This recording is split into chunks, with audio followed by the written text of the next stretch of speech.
श्रीमते रामानुजाय नमः। श्रीशैलेशदयापात्रं धीभक्त्यादिगुणार्णवम् यतीन्द्रपवनं वन्दे रम्येजमातरं मुनिं रम्येजमातृयोगीन्द्रपादरेखामयं सदा तदायतात्मसत्तादिं रामानुजमुनिं भजे। लक्ष्मीनाथसमारम्भं नाथयामुनमध्यमाम् अस्मदाचार्यपर्यन्तां वन्दे गुरुपरम्पराम्।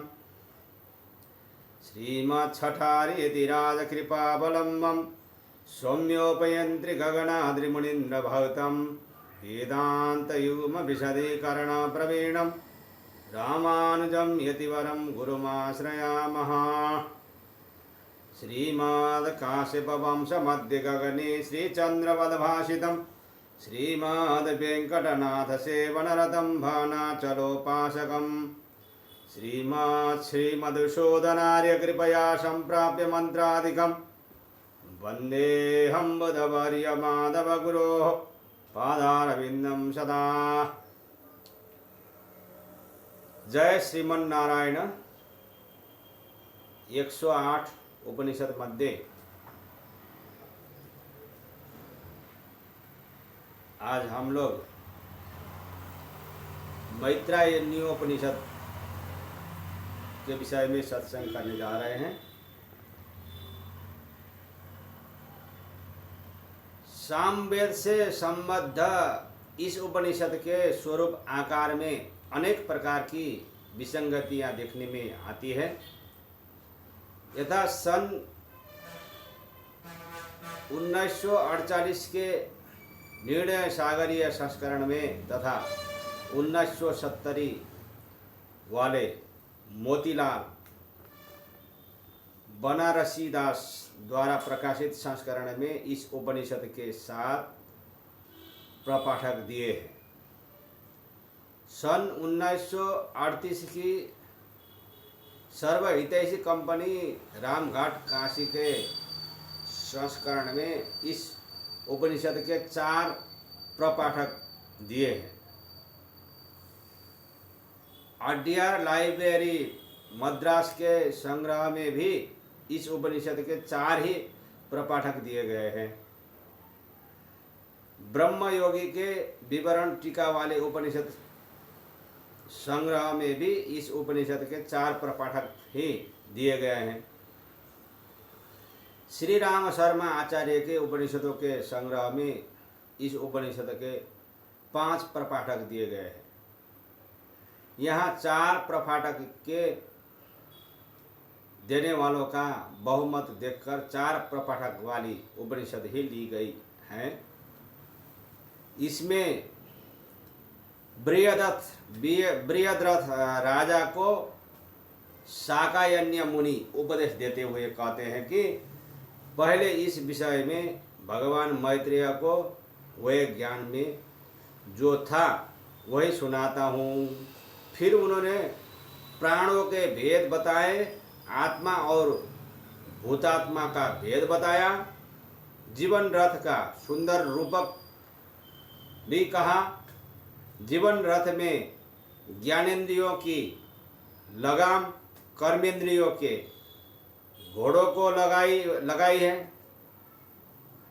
अंतः प्रवृत्ति चाबुक है और आत्मा संचालक है। ईंधन समाप्त होने पर जैसे अग्नि शांत हो जाता है, वैसे ही मनोवृत्तियों के शांत होने पर चित्त शांत हो जाता है। इसमें ओमकार और उद्गीत की एकता समझाई गई है। गायत्री का पदच्छेद और उसकी उपासना का महत्व आदि इस उपनिषद में बताया गया है।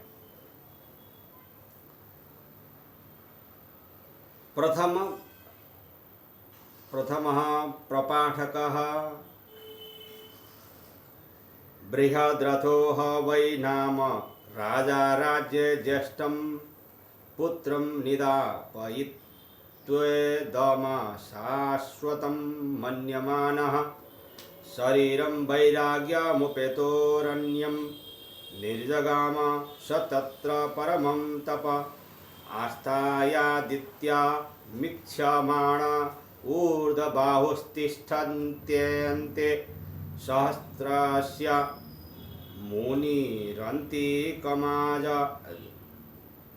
गामाग्निरिवा धूमकस्तेजसा निर्दहन्निवात्मभिद भगवान् शाकायन्नः उत्तिष्ठोत्तिष्ठवरं वृणीष्वेति राजनमब्रीत् स तस्मै नमस्कृत्यो वाच भगवान् नाहमात्मवित् त्वं तत्त्वो विशृणुमो वयं स त्वं नो ब्रूहीति एतत् व्रतं पुरस्तादशक्यं मा पृच्छ प्रश्नमैच्छकान्यन् कामान् वृणीष्वेति शाकायन्यस्य चरण अभिवृश्चमानो राजेमां गाथं जगाद।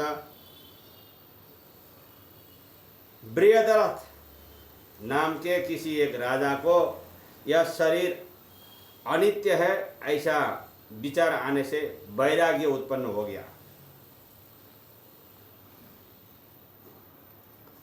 इसलिए वह अपने बड़े पुत्र को राज्यभार सौंपकर वन में चले गए। वहाँ लंबे समय तक उसने तपश्चर्या की। वह हाथ ऊंचा करके सूर्य के सामने देखता रहता था। अंत में 1000 वर्ष के बाद उस तपश्चर्या के फलस्वरूप शाकायन्य नाम के आत्मवेत्ता महामुनि उसके पास आए। वह मुनि निर्धूम अग्नि की तरह तेजस जाज्वल्यमान जैसे लगते थे। उन्होंने राजा से कहा, हे राजन, उठो, खड़े हो और वरदान मांगो। तब राजा ने उनसे कहा, हे भगवान, मैं आत्मवेत्ता नहीं हूँ। हमने सुना है कि आप आत्मवेत्ता हैं, इसीलिए आप मुझे आत्मज्ञान का वरदान दीजिए। ऐसा सुनकर मुनि ने उससे कहा, हे इक्ष्वाकु वंशी राजन, तुम दूसरा कोई वरदान मांग लो। तुम पहले से ही अशक्य प्रश्न मत पूछो। यह सुनकर बृहद्रथ राजा शाकायन्य का चरण स्पर्श करके यह गाथा कहने लगा। भगवन्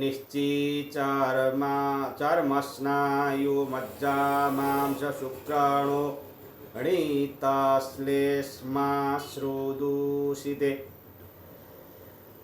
विन्मूत्र वातपित्त कफ संघाते दुर्गंधे निसारेऽस्मिन् शरीरे किं कामोपभोगैरिति। फिर राजा बोले, हे भगवान, यह शरीर अस्थियों, चर्म, स्नायुओं, मज्जा, मांस, वीर्य, लहू, श्लेष्मा आदि से दूषित है और विष्ठा, मूत्र, पित्त, कफ आदि से युक्त है और सारहीन है। तो विषयोपभोग भोगों की क्या आवश्यकता है?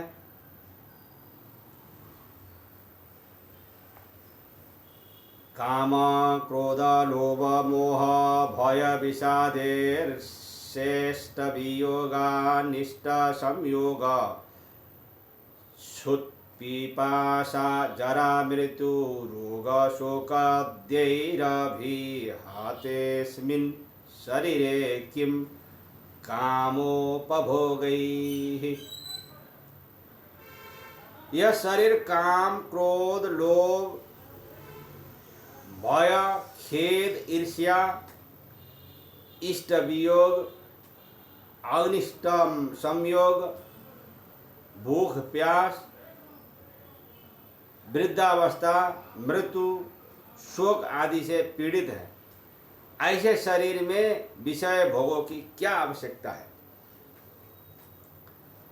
सर्वं चेदं क्षयिष्णु पश्यामो यथेमे दंशमशकादयस्त्रीण वन्नस्यात्तयोद्भूत प्रध्वंसिनः। यह सारा जगत विनाशशील है, मैं सबको मरते हुए देखता हूँ रोज। जैसे दंश मच्छर आदि जंतु तो तिनके की तरह जन्म लेते हैं, जन्म लेते ही नष्ट होते हैं, मरते रहते हैं।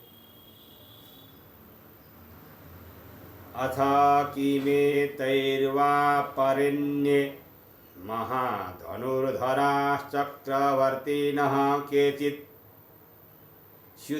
सुद्युम्ना भूरिद्युम्नेन्द्रिया द्युम्ना कुवलयाश्वो यौवनाश्वो बद्धियाश्वाश्वपतिः शशबिन्दुर्हरिश्चन्द्राम्बरीश मनुत्थशर्यातिर्ययातिरनरण्योच्छसेनोत्थमरुत्तभरत प्रभृतयो राजानो मीशतो बन्धुवर्गस्य महितिं श्रियं त्यक्त्वास्माल्लोकादमुं लोके प्रयन्ति। उन जंतुओं को क्या कहे, परंतु बड़े बड़े धनुर्धारी और चक्रवर्ती सुद्युम्न, भूरिद्युम्न, इंद्रद्युम्न, कुवलयाश्व, यौवनयाश्व और उसके जैसे धीयाश्व, अश्वपति, शशबिंदु, हरिश्चंद्र, अम्बरीश, मनु का पुत्र शर्याति, ययाति, अनरण्य उग्रसेन उसका पुत्र मरुद और भरत आदि चक्रवर्ती राजा भी अपने बंधु वर्ग सहित देखते देखते ही इस लोक की विपुल समृद्धि छोड़कर प्रयाण कर गए हैं।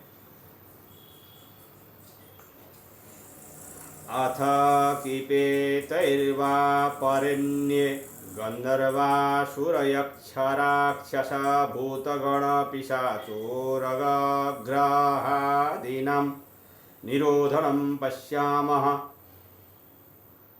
और तो क्या मनुष्योपरांत अन्य गंधर्व, असुर, यक्ष, राक्षस, भूतगण, पिशाच, सांप और ग्रह आदि भी मरते हुए देख गए हैं।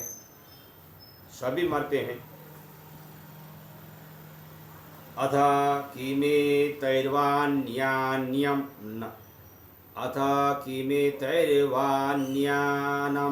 शोषणं महर्णवानं शिखरेणं प्रपतनं ध्रुवस्य प्रचलनं स्थानं वा तरुणां निमज्जनं पृथिव्याः स्थानादपसारणं शूराणां सोऽहमित्येतद्विदेस्मिन् संसारे किं कामोपभोगैर्यैरिवाश्रितस्या सकृदिह वर्तनं दृश्यत इत्युद्धर्तुमर्हसीत्यन्धोदपानस्थो भेक इवाहमस्मिन् संसारे भगवस्त्वं नो गतिस्त्वं नो गतिः। अथवा और क्या कहूँ, बड़े बड़े समुद्र भी सूख जाते हैं, पर्वत भी टूट जाते हैं, फूट जाते हैं, धूल धूल हो जाते हैं, ध्रुव भी अपने स्थान से चलित हो जाते हैं, वृक्ष गिर पड़ते हैं, धरती भी अपने स्थान से खिसक जाती है, देव भी नीचे गिर जाते हैं पुण्य खत्म हो जाने पर। तो यह मैं हूँ, ऐसे अहंकार से भरे इस संसार में विषयोपभोग से भला क्या लाभ है? विषयों में लीन रहने वालों को तो बार बार जन्म मरण के फेरे में घूमना ही पड़ता है ना, ऐसा देखा जाता है। इसीलिए हे भगवान, अंधेरे कुएं में पड़े हुए मेढक जैसे मेरा आप उद्धार कीजिए। आप ही मेरी शरण है, आप ही मेरे आधार हैं। इस प्रकार से राजा ने ऋषि से पूछा। ये प्रथम अध्याय है, प्रथम पाठक। अब द्वितीय